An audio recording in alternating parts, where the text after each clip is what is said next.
The nation's suicide rate is at its highest point.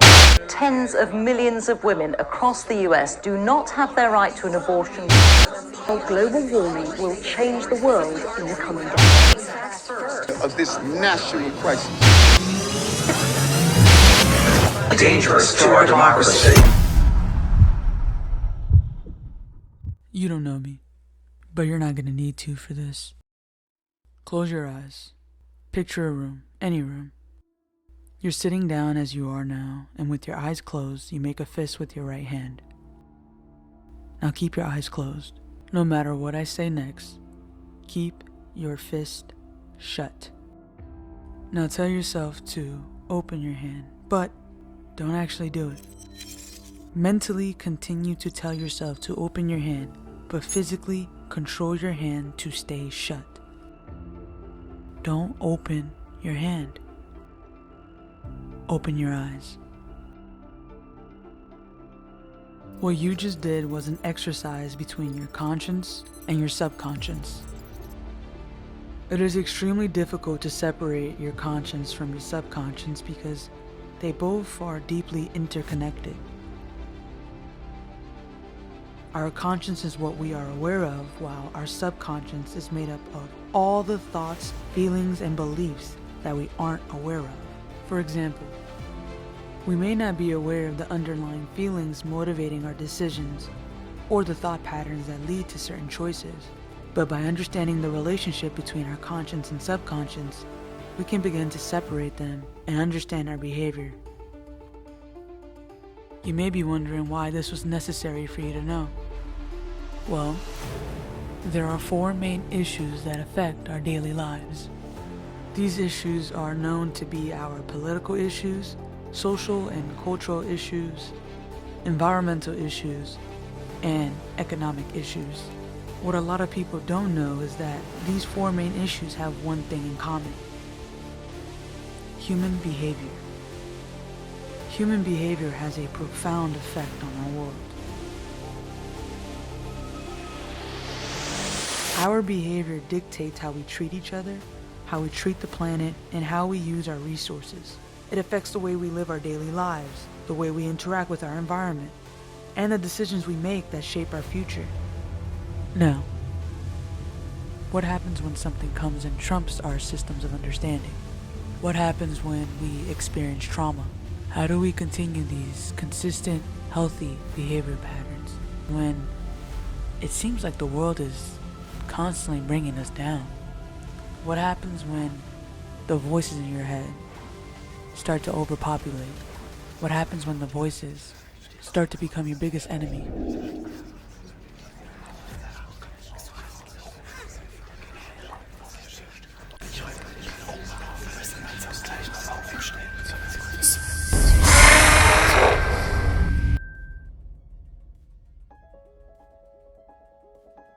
In the United States alone, every 1 in 4 people suffer from mental health issues, and within that, every 11.5 minutes someone passes away by suicide. Now, these statistics aren't meant to scare you. They should concern you. See, we all have different stories, and we all come from different backgrounds, but there's all one thing we all share in common. We want love, we want peace, and we want happiness. But is it possible? Are we too far gone? Or is this just the beginning? Sorry, I can't do this. Kinda ridiculous, isn't it? The fact that we even have to talk about this, or the fact that it's even a concerning conversation. Everything is connected. We're all connected. Everything that you do affects your neighbor, and everything your neighbor does affects their neighbor, and so on, so forth. It's a ladder of cause and effect. We literally learned this in elementary school, but here we are, 2023, talking about the same issues because we keep doing the same things. We keep pointing blame, we keep fighting wars, and now everyone is suffering from depression or anxiety. I genuinely believe in peaceful assembly. I genuinely believe in peaceful protest. I genuinely believe that as humans, we have the power and capability to change the world, for better or for worse.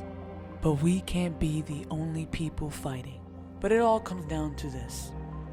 There are people out there in this world who have access to billions of dollars. They run and they rule the world. Meanwhile, us, the people, the community, we're stuck here picking up the scraps. We have to stop tearing each other apart. The top 1% are sitting back and looking at us tear each other apart. Whether black, Hispanic, Asian, or white, doesn't matter. Because all while we destroy ourselves, we destroy our homes, and we destroy our businesses.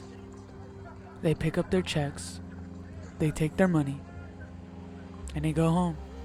We have the power to change the world because we already know that we live in a system of ones and twos, where percentages determine our presidents and presidents determine our precedents. See, my whole life I've been told I was nothing but a number, where Latinos make up 30% of prisons and the black community takes the cake with 38. I hope you're offended, not by my words, but by the numbers of the system. Our communities make up 68% of the inmates in the US, and you guessed it, a certain group of people are never in this conversation.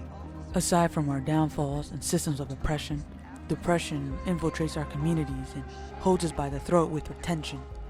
Yet we're hardly ever honored for our accomplishments and achievements. 51% of Hispanic students complete a bachelor's degree, and 45% of black students flip their tassels from right to left. See, we have scholars, doctors, politicians and musicians, artists and advocates who fight for these positions. See, I was told I would never be a part of the 1% of student athletes to play in college. I was told that I'd be a part of the 42 million prostitutes that make up the world. And this is no shade to sex workers. It's just sad that at 6 years old, I was objectified by the glorified. You know, the ones who are supposed to be the leaders, family members and teachers? The same people who you open up to about sexual assault and abuse. See, I was 12 with a bruise and a title of liar. People asked me why I was angry when my dignity was taken long before I even knew what it was or knew what was love. A grown man touching me, telling me about my own body parts. See, the system is broken and the system is desensitized. The system only cares about the zeros behind the ones, otherwise you're just another two. And unfortunately for you, you gotta hear my mouth. Because I'm tired of discrimination and all of this hate. Poverty rising while landlords smile in disgrace. There's too many of us to have this little power. But so many of us miss the concept of no justice, no peace. We're too busy leading with anger just to get our lick back. But God knows we have to heal each other. Our minds are disturbed by the negligence of our own people. Before we try to fight for who's better, let's remember one thing. There's one group of people looking from the outside in. We complain about love, and that love is a fraud. We want to love and be loved, but how do you expect to give when you're broken? Generational trauma and generational curses. We pass down these habits without realizing who's hurting. Our parents are angry. Our children are hurting.